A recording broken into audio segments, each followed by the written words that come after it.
저는 결혼 9년 차 주부였습니다. 사실 그동안의 제 결혼 생활은 남들에게 부러움을 산다거나 소설처럼 특별한 사건이 있는 건 아니었어요. 그렇지만 큰 불만도 없는 편안한 삶이었습니다. 남편은 조용하면서도 책임감이 강한 사람이었고 직장에서든 가정에서든 해야 할 일을 묵묵히 해내는 성격이었기 때문에 저는 그 점을 늘 믿고 의지했어요. 아이가 없어서 둘만의 시간이 많았지만 저희는 그런 시간을 나름 잘 활용했습니다. 퇴근 후 함께 밥을 먹고 주말이면 근교 드라이브도 가고 때로는 카페에서 책을 읽으며 시간을 보내기도 했습니다. 우린 무난하게 그러나 안정적으로 살아가고 있구나라는 안도감 같은 게 있었던 거죠. 그래서였을 겁니다. 이 모든 일이 시작되었을 때 제가 받은 충격이 더 컸던 이유가 평생을 함께할 거라고 믿었던 사람에게 뒤통수를 맞았다는 사실은 상상만으로도 끔찍한데 그게 제 현실이 되리라고는 단 한 번도 의심해 본 적 없었으니까요. 남편의 변화는 몇 개월 전부터였습니다. 원래 투자에는 전혀 관심이 없던 사람이었거든요. 그런데 어느 날부터인가 퇴근하자마자 유튜브에서 경제 채널을 틀어놓거나 휴대폰으로 코인 시세와 주식 정보를 확인하더군요.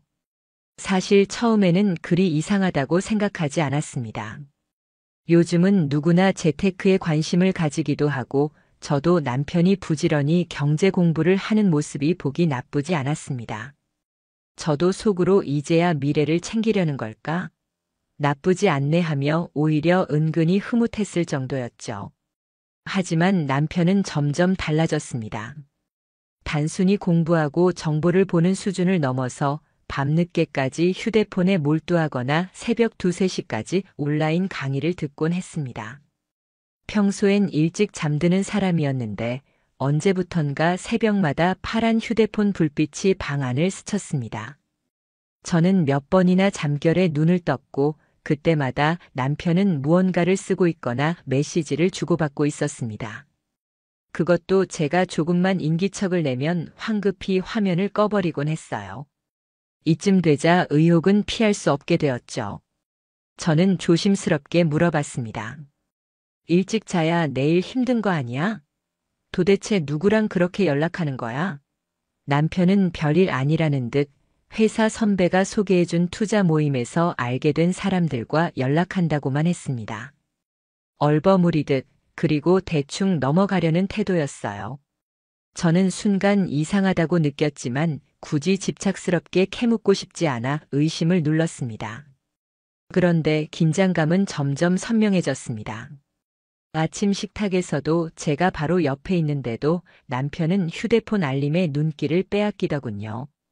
심지어 저녁에 같이 TV를 보다가도 낯선 번호에서 알림이 오면 혼자 피식 웃거나 가볍게 한숨을 내쉬곤 했습니다. 저는 그 표정들이 정말 낯설었습니다. 그건 단순히 투자 얘기를 할 때 지을 만한 표정이 아니었거든요. 그 안에는 설명할 수 없는 감정이 섞여 있었습니다. 긴장감, 설렘, 혹은 은근한 들뜸 같은 감정 말이에요. 결정적인 순간은 제가 일부러 부엌에서 소리를 내봤을 때였습니다. 어느 날 새벽이었죠. 남편이 잠든 줄 알았는데 희미한 휴대폰 불빛이 이불 속에서 새어나오더군요. 저는 일부러 컵을 떨어뜨려 소리를 냈습니다.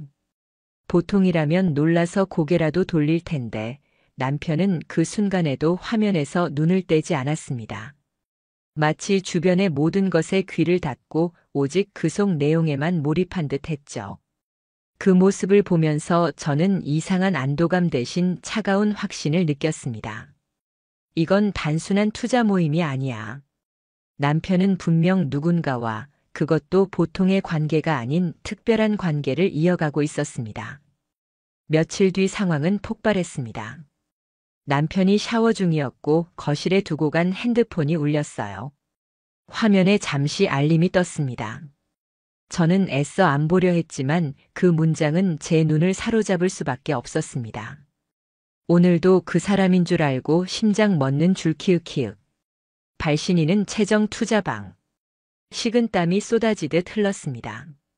투자방이라는 이름으로 저장된 여자. 그런데 메시지 속 그 사람이라는 표현이 어떤 의미인지 모르는 사람은 없겠죠. 그날 저녁 저는 최대한 평온한 척 행동했습니다. 식탁에 반찬을 올리고 애써 평소처럼 웃었죠. 무작정 따져봤자 남편이 잡아떼면 제가 오히려 이상한 사람 되는 것 아닌가 하는 생각이 들었습니다. 그래서 오히려 더 차갑게 머리를 굴렸습니다. 어떻게 하면 증거를 확실히 잡을 수 있을까? 휴대폰을 어떻게 확인할지, 어떤 방식으로 추적할지. 그때부터는 제 마음속 어딘가에서 다른 사람이 깨어난 기분이었습니다. 감정에 휘둘려 소리 지르고 울어버리면 결국 손에 아무것도 쥐지 못하고 끝날 수 있으니까요. 저는 침착해야 했습니다. 오히려 더 치밀하게 움직여야만 했습니다. 며칠 후 남편이 외출 준비를 서두르던 날이 있었습니다. 강의를 들으러 간다면서 셔츠까지 다려입고 향수까지 뿌렸죠. 투자 강의를 듣는데 이런 정성을 들릴 리가 없었습니다. 이상하다는 느낌은 확신으로 바뀌었고 저는 그날 몰래 남편을 뒤따라갔습니다. 택시를 타고 일정 거리를 유지하며 그의 뒤를 밟았습니다. 도착한 곳은 강남의 한 북카페. 저는 심장이 쿵쾅거리는 걸 억누르며 멀리서 지켜봤죠. 그런데 제 눈앞에서 더 충격적인 장면이 펼쳐졌습니다. 남편보다 먼저 도착해 있던 여자 하나. 긴 웨이브 머리에 회색 니트 원피스를 입고 있었습니다. 그녀의 앞에는 종이봉투가 있었고 남편이 들어서자마자 그녀는 자연스럽게 봉투를 밀어주었습니다. 그들의 시선이 마주칠 때, 웃음이 터질 때, 팔짓 하나와 얼굴 각도까지. 그것은 처음 만나는 이들이 아닌 오래된 연인의 모습이었습니다. 눈빛 속에 흐르는 따스함과 입술 끝에 번지는 익숙함이 모든 걸 말해주고 있었습니다. 제 손은 문고리를 붙잡았다가 놓기를 반복했습니다. 당장 뛰어들어가 소리치고 싶었죠. 그러나 제 안에 다시 이성이 속삭였습니다. 지금 감정적으로 행동하면 아무것도 입증할 수 없어. 그냥 소란만 되고 끝난다. 그러면 그들은 부인할 수 있고 나는 미쳐버린 사람 취급만 당하겠지. 저는 치를 떨며 발걸음을 돌렸습니다. 집에 돌아와 멍하니 앉아 있다가 남편의 노트북을 열었습니다. 그리고 저는 그곳에서 또 다른 흔적을 발견했습니다. 남편이 제 명의로 가입해둔 투자 모임 커뮤니티, 그곳에 활동 기록이 있었습니다. 닉네임은 제이윤. 글이 몇 개 남아 있었는데 가장 최근 글에 쓰여 있던 문장이 제 심장을 도려냈습니다. 이곳에서 찾은 유일한 위안. 정적인 삶 속 작은 구멍 같은 사람. 작은 구멍, 위안. 그는 도대체 저와의 가정을 무엇이라 생각했던 걸까요? 제가 삶을 채워온 시간은 그저 정적이었고 그 여자가 그의 위안이자 숨통이었다는 걸까요? 단 한순간도 배우자인 저를 먼저 떠올리지 않은 겁니까? 눈물이 터질 듯 솟구쳤지만 저는 이를 악물었습니다. 결심은 하나였습니다. 반드시 모든 걸 밝혀내겠다. 대화 로그, SNS 흔적, 카페 출입 기록, 그의 일상의 흔적을 하나하나 추적해서 그 여자가 누구인지, 얼마나 깊은 관계였는지, 언제부터였는지 낱낱이 파헤치겠다고. 그리고 법적으로 갚아주겠다고. 그는 나를 속였고 우리 가정을 짓밟았습니다. 이건 단순한 외도가 아니었습니다. 제 평생의 믿음을 짓뭉개고 제 인생을 기만한 파괴였습니다. 바로 그날부터였습니다. 제 속에 숨어있던 무너진 아내가 아니라 싸움을 시작하려는 전사가 깨어난 게 이제 나는 이 배신의 전쟁을 끝까지 치를 준비가 되어 있었습니다. 그날 이후 저는 제 안에서 완전히 다른 사람이 깨어난 것 같은 기분이 들었습니다. 감정은 머릿속에서 소용돌이쳤지만 오히려 이상하게도 머리는 더 차갑게 식어버렸습니다. 흔히들 남편의 외도를 알게 되면 울거나 소리를 지르며 감정적으로 폭발한다고 하지만 저는 그렇지 않았습니다. 울음도 분노의 고함도 제겐 사치라고 느껴졌습니다. 저에게는 단 한 가지 목표만이 필요했으니까요. 이 사람들 제 남편과 그 여자에게 어떤 핑계조차 남기지 않고 반드시 죗값을 치르게 만들겠다는 목표 말입니다. 그래서 저는 조용히 그러나 잔인할 만큼 철저하게 움직이기로 했습니다. 이제는 그들과 같은 수준으로 거짓말을 해서라도 러브레터 대신 증거를 쌓아야 했습니다. 울면서 시간을 버릴 만큼 우습게 살지 않았으니까요. 처음엔 가장 손쉬운 방법부터 시작했습니다. 남편은 절대 휴대폰을 내놓지 않을 사람이고 노트북을 몰래 보다 걸리면 모든 것이 중단될 수 있었습니다. 대신 저는 우리 집으로 들어오는 흔적들을 하나씩 되짚어 보기로 했습니다. 택배 내역, 카드 사용 기록, 멤버십 가입 내역 같은 것들이 가장 솔직한 증인이라 믿었으니까요. 그렇게 확인을 시작했을 때 제 눈에 들어온 것은 도저히 무시할 수 없는 사실들이었습니다. 내 이름으로 된 공동명의 카드에 꽃배달 내역이 찍혀 있었습니다. 그리고 받는 사람이 제가 아는 이름이 아니었습니다. 채정. 그 낯선 이름이 전자명세서에 정확히 박혀 있었습니다. 그 아래 줄에는 여성용 니트, 커플 향수 구매 내역이 나란히 찍혀 있었고 심지어는 강의 결제라는 명목으로 사들인 30만 원짜리 뷰티 브랜드 바우처까지 있었습니다. 강의와 화장품 바우처가 무슨 상관이 있겠습니까? 그 순간 저는 예감이 확신으로 굳어졌습니다. 그건 강의가 아니라 단지 여자를 위한 선물이었을 뿐이라는 것을요. 속에서는 불덩이가 치밀어 올랐습니다. 하지만 제 손은 믿기지 않을 만큼 침착했습니다. 모든 내역을 하나하나 캡처하고 복사하고 출력했습니다. 마치 수사관이라도 된 듯 작은 흔적 하나도 놓치고 싶지 않았습니다. 증거를 완벽히 갖춰야 했습니다. 핑계조차 댈 수 없게 절대로 빠져나가지 못하게 말입니다. 결정적으로 저를 무너뜨린 건 이메일이었습니다. 남편은 평소 이메일을 거의 사용하지 않았습니다. 그래서 이상하게 느껴졌습니다. 어느 날 우연히 확인한 메일함 안에서 저는 또다시 채정이라는 이름을 보게 되었습니다. 제목은 짧았습니다. 내일 오후 4시 반포센터 회의실에서 봐요. 지난번처럼요. 그 문장을 보는 순간 온몸에서 힘이 빠져나가는 듯 했습니다. 지난번처럼이라니. 이 말은 그동안 만나왔고 반복되어 왔다는 뜻이 아닐까요? 단발적으로 끝난 일이 아니라 이미 습관처럼 이어지는 어느 관계라는 점이 저를 차갑게 절망 속으로 밀어넣었습니다. 하지만 그 절망 속에서 저는 더더욱 이성을 차렸습니다. 이제 더는 미룰 수 없어. 확실히 끝을 봐야 해. 그렇게 결심했고 결국 저는 전문적인 도움을 받기로 했습니다. 바로 사설 탐정 사무소였습니다. 사무실 문을 열었을 때 생각보다 차분한 분위기에 놀랐습니다. 상담사는 제 이야기를 조용히 들어주었고 이미 수많은 이런 사건을 마주해온 듯한 단단한 눈빛을 갖고 있었습니다. 그 눈빛에 오히려 제가 안정되는 느낌이었습니다. 남편분 차량은 본인 명의입니까? 네, 제 이름으로 등록되어 있어요. 그럼 GPS 추적 가능합니다. 통신 기록도 협조하실 수 있나요? 물론이죠. 그 부분도 제 명의로 대부분 되어 있습니다. 그렇다면 바로 시작할 수 있습니다. 일정 분석과 함께 조사 진행하겠습니다. 대신 며칠은 일상에서 흔적을 보이지 마십시오. 저는 주저할 이유가 없었습니다. 사실상 끝을 결심한 상황이었으니까요. 이후 며칠 동안 저는 아무 일 없다는 듯 행동했습니다. 평소와 다름없이 저녁을 차려주고 대화도 나눴습니다. 남편은 여전히 제 눈치를 보지 못한 채 스스로 안심한 듯 보였습니다. 오히려 투자가 점점 잘 돼서 수익이 나고 있다는 말까지 했습니다. 그 말은 제 귀에 칼처럼 치명적으로 들렸습니다. 수익.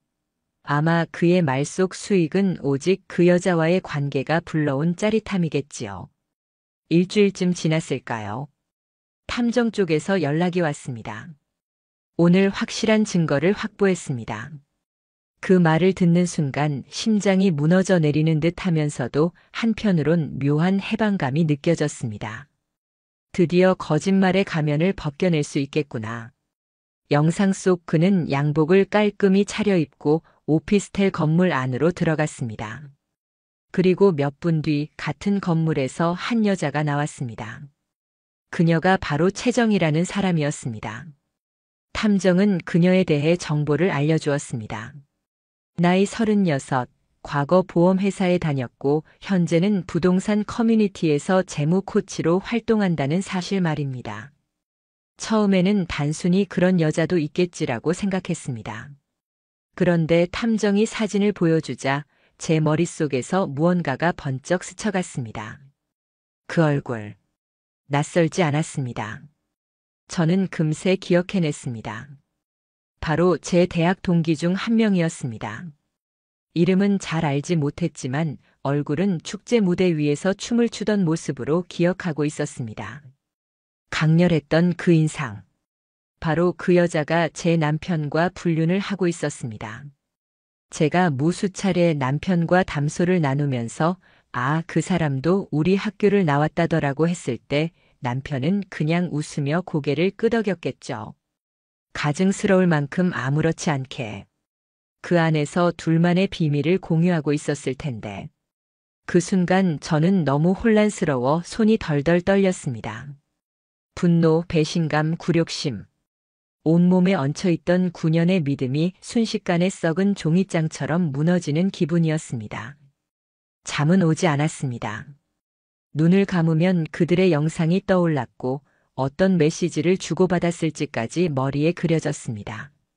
남편이 제가 차린 밥을 먹으면서 웃던 모습과 동시에 그 여자 앞에서 웃던 모습이 겹쳐 떠올랐습니다.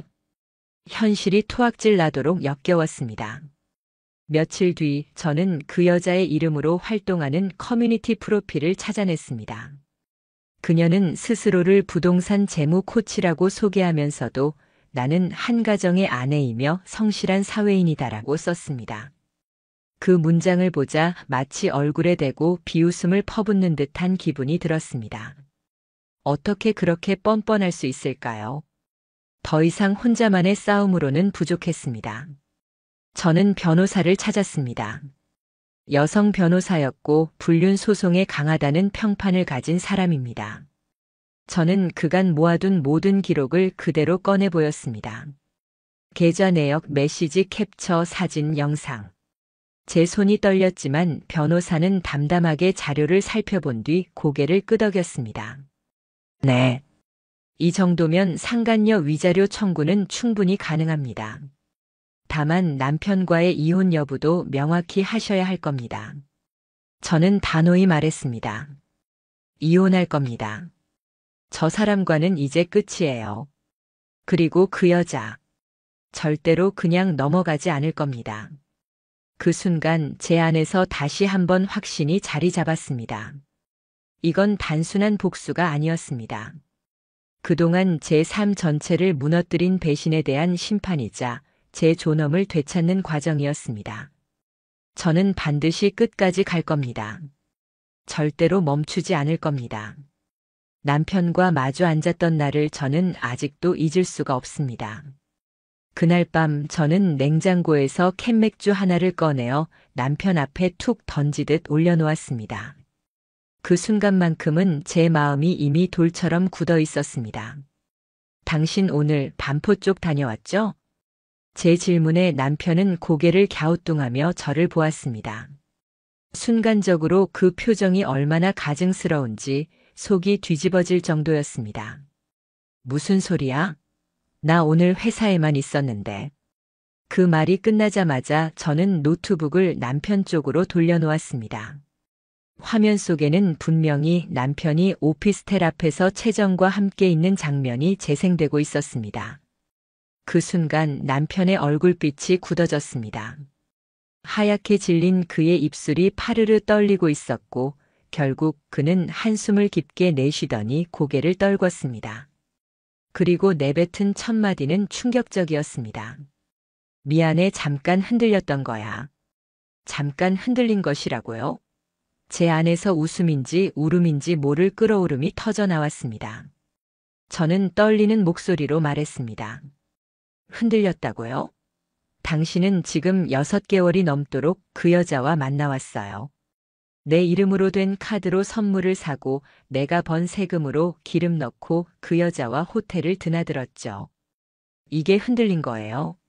아니면 계획된 배신이에요?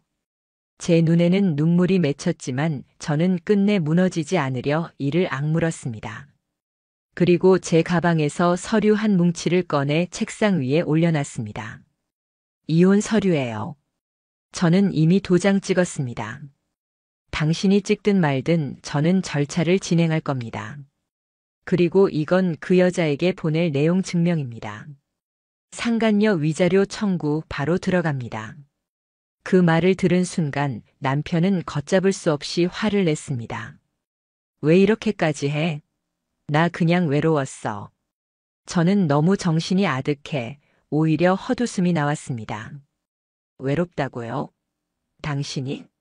아침마다 도시락 싸주고 퇴근하면 발 씻을 물 챙겨두던 제가 있었는데 당신이 외로웠다고요? 남편은 더는 아무 말도 하지 못했습니다. 무거운 침묵만 흘렀고 그 침묵 속에서 저는 그의 가면이 완전히 벗겨진 것을 확인했습니다. 그날 밤 저는 더 이상 남편과 같은 공간에서 말 한마디 나누고 싶지 않아 방으로 들어갔습니다. 그 순간부터 제 마음은 확실히 정리되었습니다. 다음 날 변호사 사무실을 찾아가 이혼 소송과 상간녀 소송을 동시에 접수했습니다. 내용 증명은 곧바로 채정에게 발송되었고 며칠 안에 그녀가 그 서류를 받았다는 통지도 확인할 수 있었습니다. 그런데 며칠 후 뜻밖의 연락이 제게 찾아왔습니다. 번호는 낯설지 않았습니다. 채정이었습니다. 우리 한번 만나서 이야기할 수 있을까요? 순간 제 온몸이 얼어붙었습니다. 하지만 저는 차분하게 대답했습니다. 굳이 그럴 필요 없을 것 같네요. 어차피 법원에서 보겠죠. 그녀는 포기하지 않았습니다. 아니에요. 오해가 있는 것 같아서요. 저는 윤호 씨를 감정적으로 만난 게 아니라 투자 파트너로 생각했을 뿐이에요. 저는 더 이상 참을 수가 없었습니다. 투자 파트너? 호텔에 같이 들어간 파트너? 선물을 주고받은 파트너? 당신이 감히 파트너라고 말하는 그게 제 남편이랑 연애한 게 아니면 도대체 뭔데요? 그녀는 잠시 머뭇거리더니 다소 떨리는 목소리로 이렇게 말했습니다.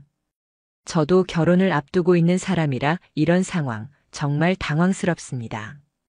저는 속으로 피가 거꾸로 솟구쳤습니다. 그럼 결혼 전에 위자료부터 내세요.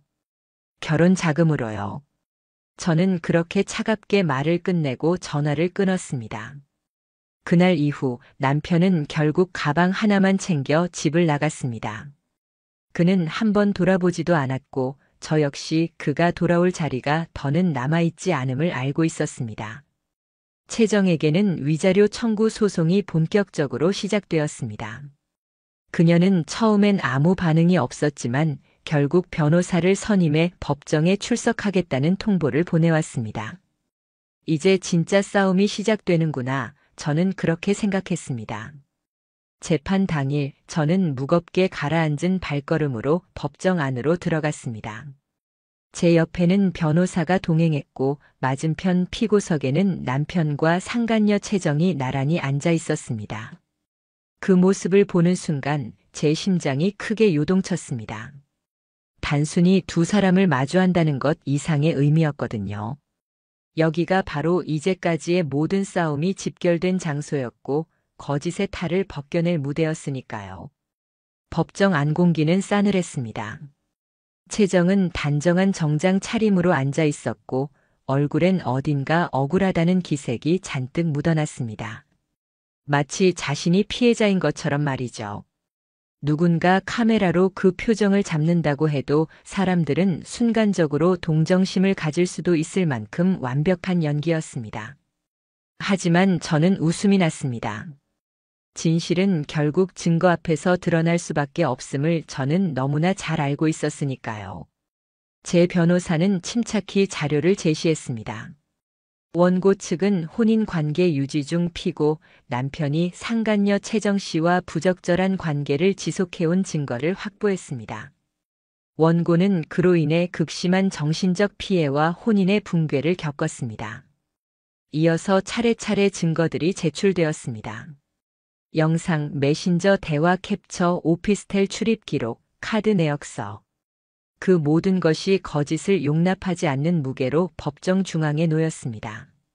증거물이 하나 나올 때마다 남편은 고개를 숙였고 채정은 불편한 듯 꼼지락거리며 얼굴을 감췄습니다. 제가 제출한 증거만으로도 이미 상황은 기울어 있었지만 그럼에도 채정은 입을 열었습니다. 저는 정식 연애 관계가 아니었습니다. 윤호 씨에게 들은 말은 이미 이혼 절차 중이라는 거였고 별거 중이라고 들었습니다. 저 역시 기만당한 피해자입니다. 그 순간 제 안에서 분노가 치밀어 올랐습니다. 저는 그녀의 눈을 똑바로 마주보며 웃음을 흘렸습니다. 별거 중이었다고요? 그럼 그 수많은 다정한 메시지들과 호텔 출입 기록들은 뭡니까? 제가 매일같이 만든 도시락을 남편이 회사에 가져갈 동안 당신은 그와 밤을 보냈죠. 피해자요? 그럼 저는 뭡니까? 당신이 다정하게 손을 잡고 웃을 때 저는 그 자리에서 밥을 짓고 있었습니다. 판사의 눈빛이 채정을 향했습니다. 그리고 그녀의 준비된 듯한 억울함은 점차 무너져 갔습니다. 재판은 그렇게 진행되었습니다. 그리고 며칠 뒤 저는 남편의 직장에서 소식을 듣게 되었습니다. 회사가 이미 조사를 진행했고 그는 사내 윤리 규정 위반으로 징계를 받았습니다. 중요한 프로젝트에서도 제외되었고 결국 자진 퇴사했다는 소문이 돌기 시작했습니다. 저는 놀라지 않았습니다. 결국 모든 것은 무너질 운명이었으니까요. 며칠 후 남편은 저를 다시 찾아왔습니다. 낡은 가방 하나만 들고 얼굴은 초췌하게 변해 있었습니다. 미안하다. 내가 너무 어리석었어. 다시 시작할 수 없을까? 그의 목소리는 떨리고 있었고 눈가에는 눈물이 맺혀 있었습니다. 심지어 무릎까지 꿇으며 매달렸습니다.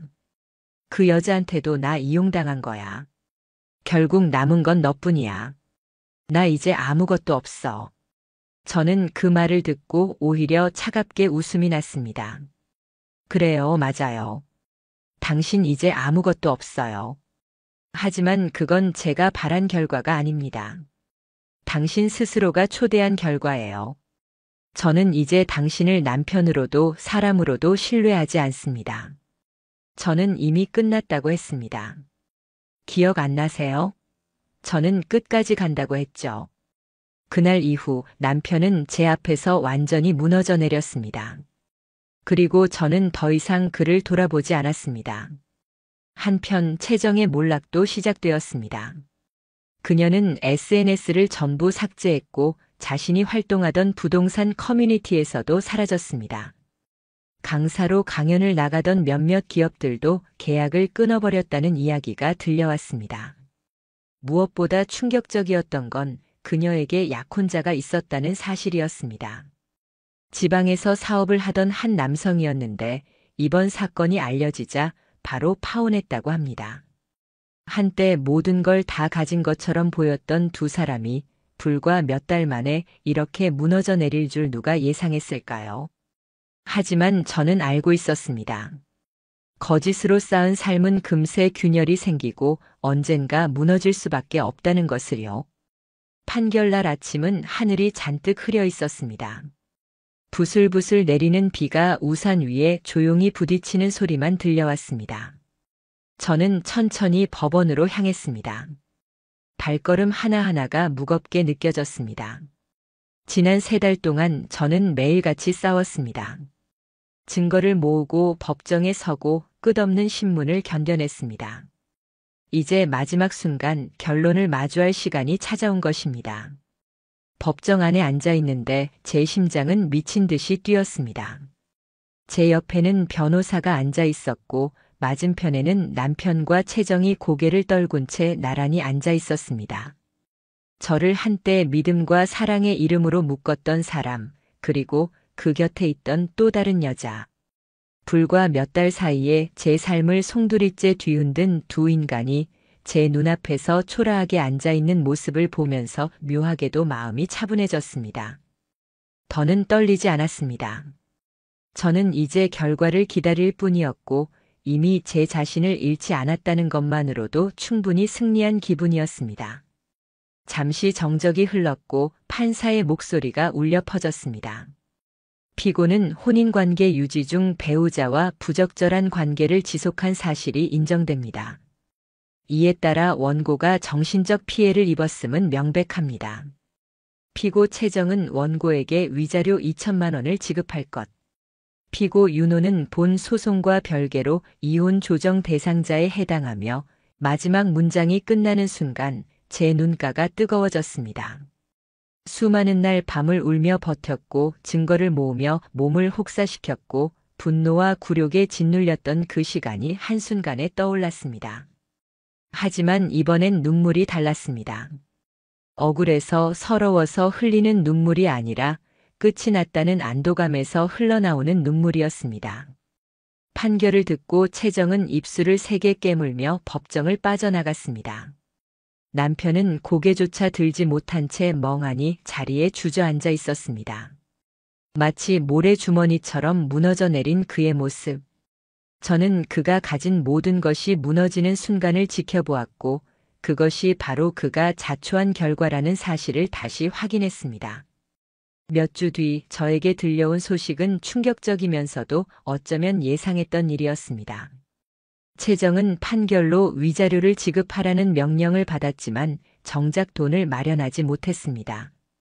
주변에 손을 벌렸으나 다 거절당했고 결국 약혼자까지 파혼을 선언했다고 했습니다.